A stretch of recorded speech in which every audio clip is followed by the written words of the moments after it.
Hey, what's up everyone?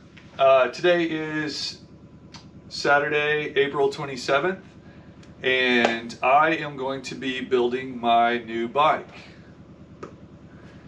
Now, this bike is currently still under embargo, so you won't see this video until next week. I believe Monday at 9 Central Time or something like that.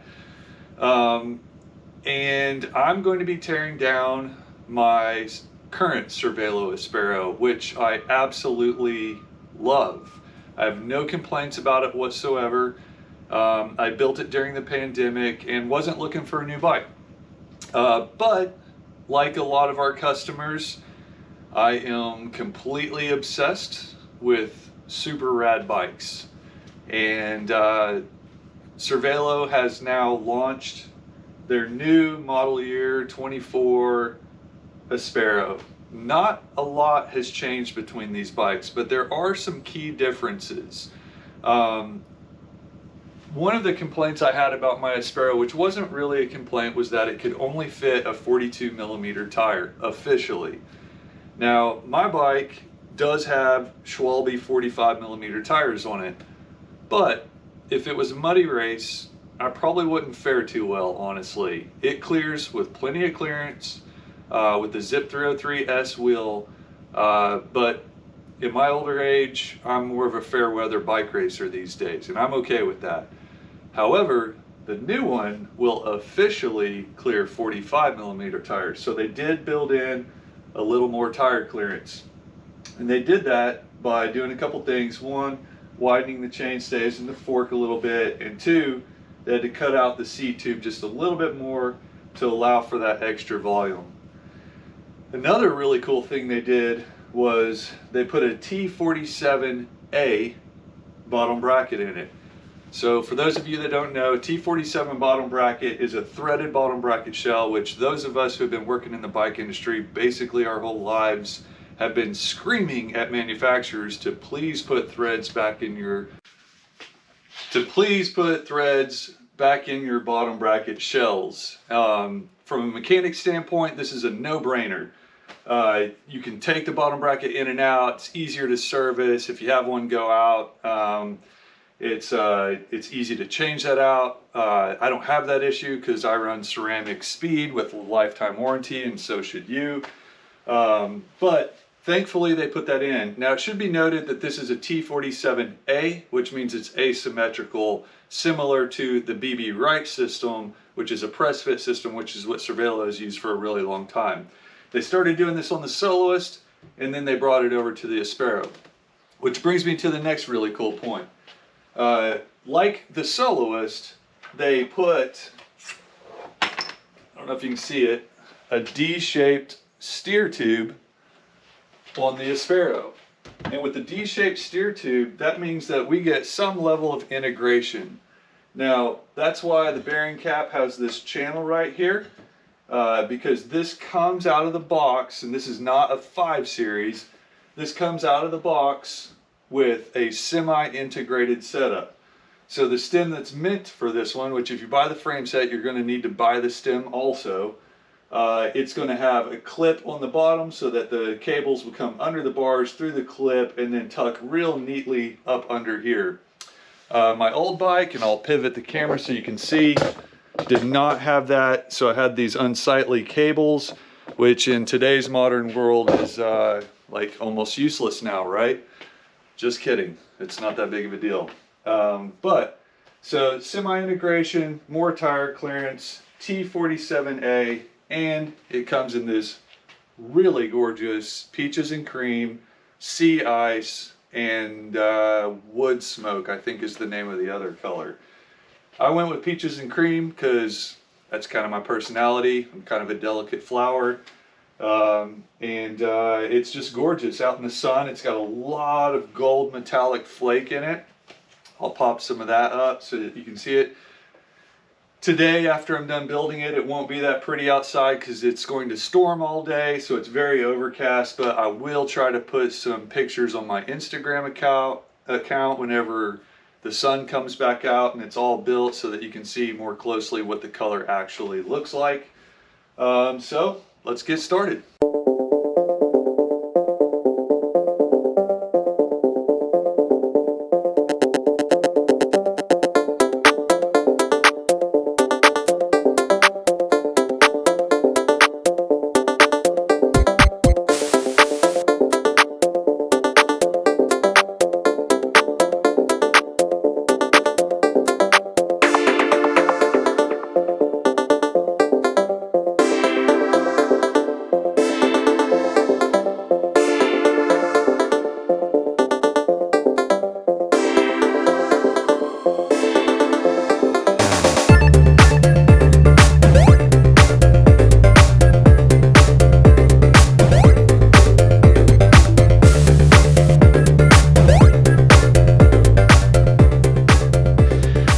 right, so I'm getting this one mocked up, and one cool feature that a lot of people probably don't know about this bike is that these dropouts are reversible.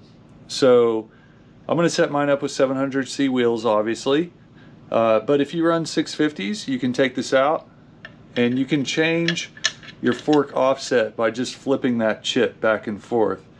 So it's a pretty cool feature if you're somebody that has a wheel set that you like to get rowdy with. And then you've got race day coming out, so you put your 700C race wheels back on. So pretty cool feature, kind of just baked in, oftentimes overlooked. Something I forgot to mention in the presentation is that the new Aspero, and this is kind of a big one, comes with a UDH. So for those of you that like to run a mullet build, we've done quite a few of them over the last couple of weeks here at the shop. Now you can run that new Eagle transmission on there if you want to. So good job, Cervelo, thinking ahead on that.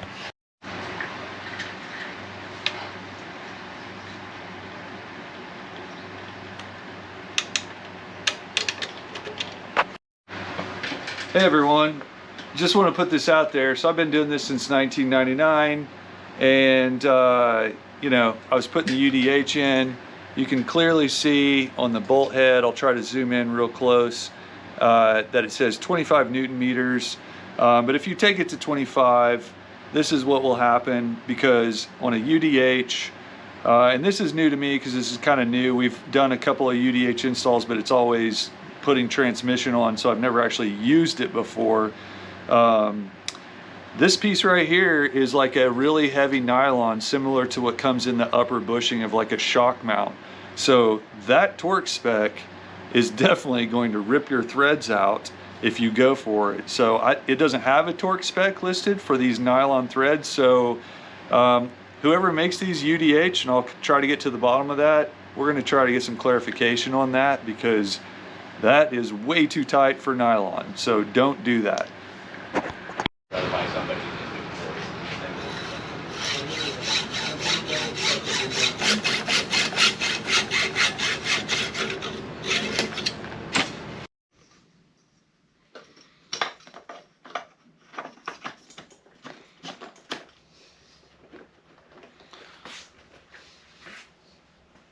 Perfect cut above the top bolt there and below the top, so that there's enough room to take up that space with these Cervelo caps.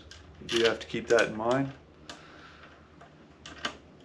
But if it was too long, I do have some extra headset spacers I could add to the top.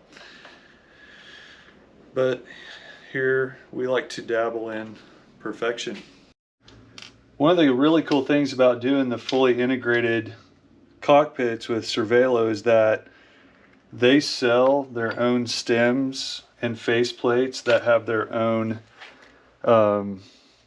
integrated system, so that you can have with GoPro, without GoPro, Wahoo, Garmin, whatever.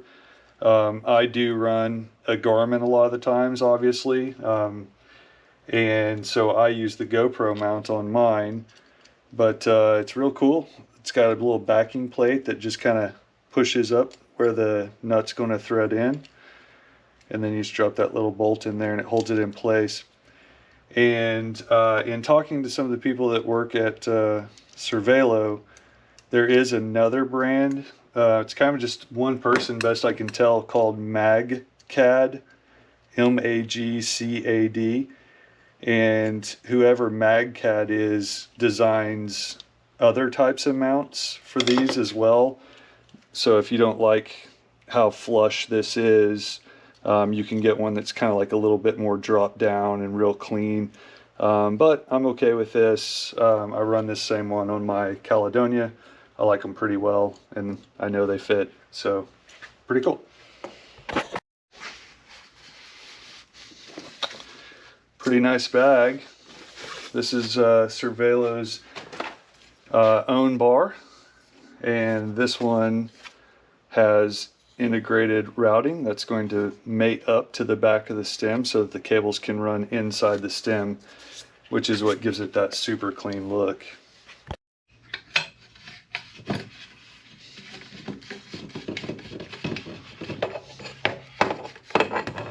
always like to just start by mocking these up on the tabletop, because when you do that, you can at least get a rough idea of where you want your bars. And once I get the other one on here, then I can kind of level it out. So I can go ahead and run my hoses once I do that without fear of like having them too short or in the wrong spot. So I can kind of put my hands on it up here, change the angle that I want it to be at, and then fine tune it, of course, once I get it on the bike. But if you mock your bars up, you know, up here on the work surface, it's a whole lot easier later.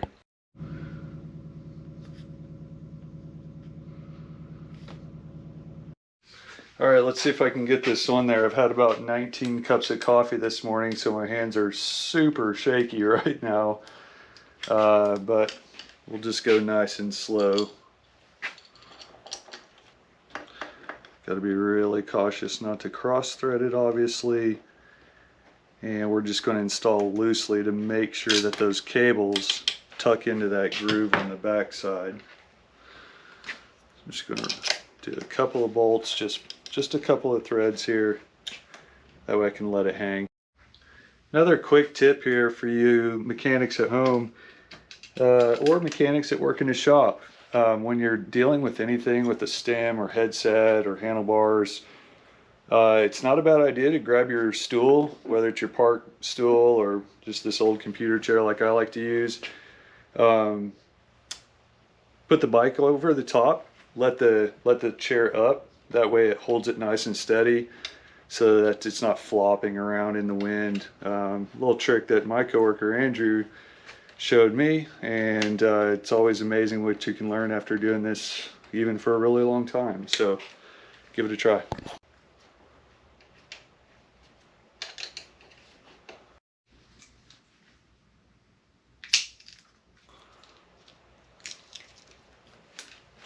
Lots of air coming out because I just connected a brand new line, so probably gonna have to do a pretty in-depth bleed on this one. Safety pin.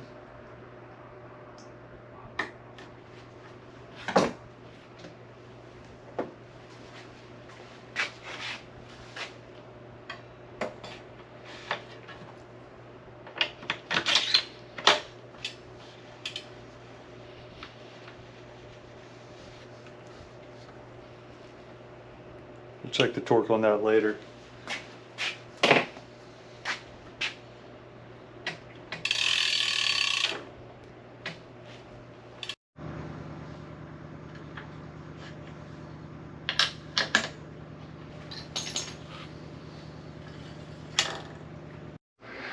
All right, you know, if it's my bike, I'll put my money where my mouth is. These things are incredible.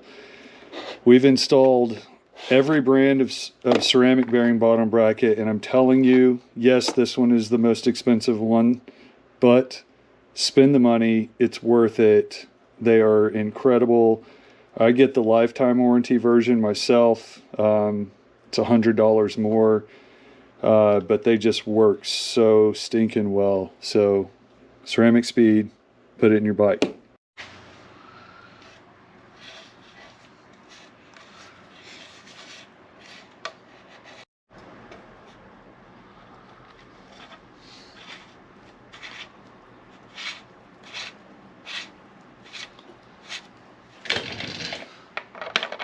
Look at that, what an absolute pleasure. I'm not having to get my mallets out or my presses or worry about it cocking sideways. Threads. For all you engineers out there that work at manufacturers, when designing stuff, always make sure to talk to a mechanic first, because every mechanic in the bicycle industry wanted this from about 15 years ago. Also, for those of you in shops or at home, if you are going to install a T47, make sure that you have that park tool bottom bracket tool. Otherwise, you will not be able to install it.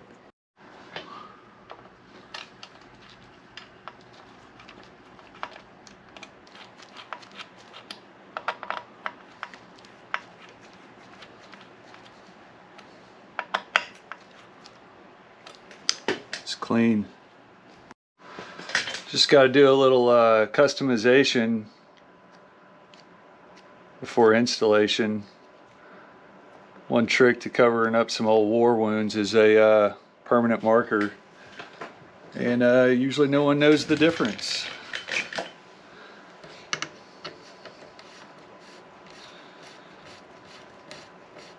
Of course, I'm doing that because this is my bike. I'm not going to prep this chain because I've recently waxed it. It's probably only got 80 miles or so on it since I've waxed it, so I'm going to let it keep rolling for a while. No reason to mess up a good thing, right? You can tell that wax is actually still stiff in some of them, so I probably have less than 80.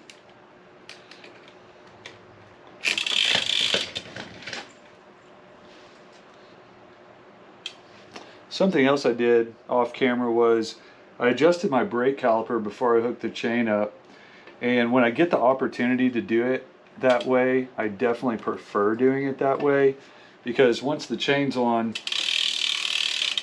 you don't get to hear the disc rotor as well because you've got the free hub body ratcheting, of course. So just another little tip there. I'm going to seat that master link, and she's alive.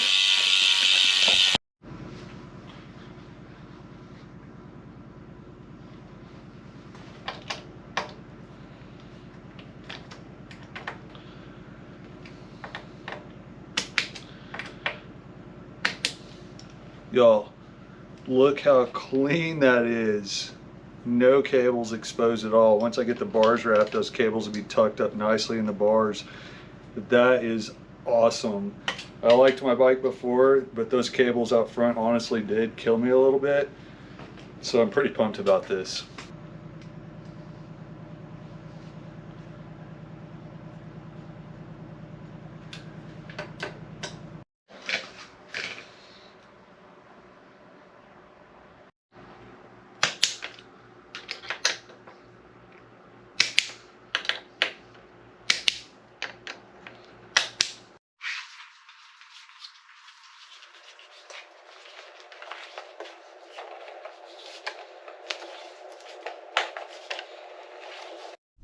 These are the parts you need, plus the integrated stem as well as the integrated handlebars to make that fully, from semi-integrated to fully integrated. I don't want to miss the sun right now. It's finally really starting to show its true color. A lot of gold undertone in it, if you can see it.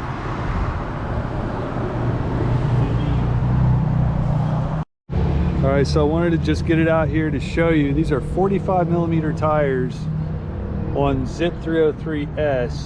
So I'm going to try to stay out of the sunshine here, get my shadow out of the way, but you can see there's definitely quite a bit of space still to go.